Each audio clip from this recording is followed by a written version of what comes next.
It's Valentine's Day this week, so today we're making these super delicious dulce de leche brownie cookies for those you love. Hi there foodie friends, my name is Carly and welcome back to my channel, Adventures in Yum. We start by adding 1 pound or 454 grams of chocolate to a microwave safe bowl. Here I'm using a combination of an 80% dark chocolate bar and semi-sweet chocolate. We then add 2 tablespoons or 36 grams of unsalted butter and 1 13.4 ounce can or 360 grams of dulce de leche. We heat this in the microwave for 1 minute. If you prefer, you can use a double boiler to melt the chocolate mixture instead of a microwave. While we're waiting for the mixture to begin melting, we're mixing together our dry ingredients. We start with 1 cup or 140 grams of all-purpose flour, and to that we add 2 tablespoons or 16 grams of unsweetened cocoa powder. Here I'm using the dark chocolate version, 1.5 teaspoons or 6 grams of baking powder, and 1/4 teaspoon or 2 grams of salt. We give that a quick mix and set it aside for now. After our chocolate mixture has been heated for 1 minute in the microwave, we stir it around and put it back in the microwave for another 30 seconds. Stir it again and repeat until all of the chocolate, dulce de leche, and butter are melted and fully mixed together. We add 2 tablespoons or 10 grams of vanilla extract and thoroughly mix that into the chocolate mixture. Finally, we add our flour mixture and stir just until the dry ingredients are fully incorporated.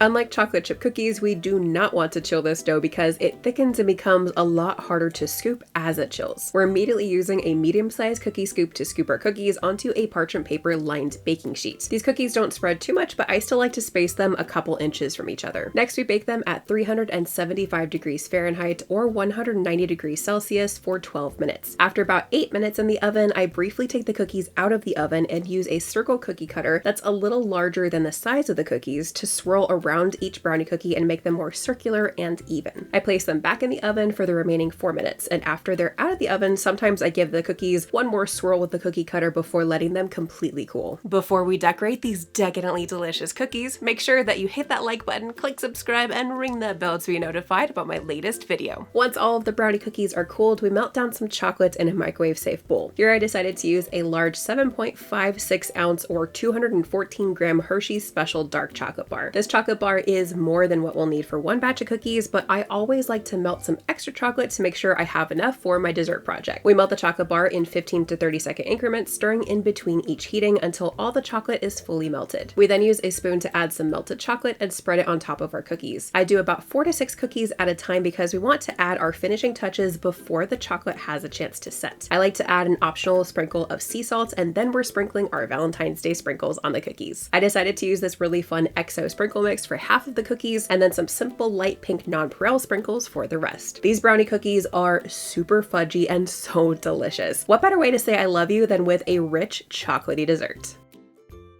Thank you so much for joining me today. I'll see you next time for another yummy adventure.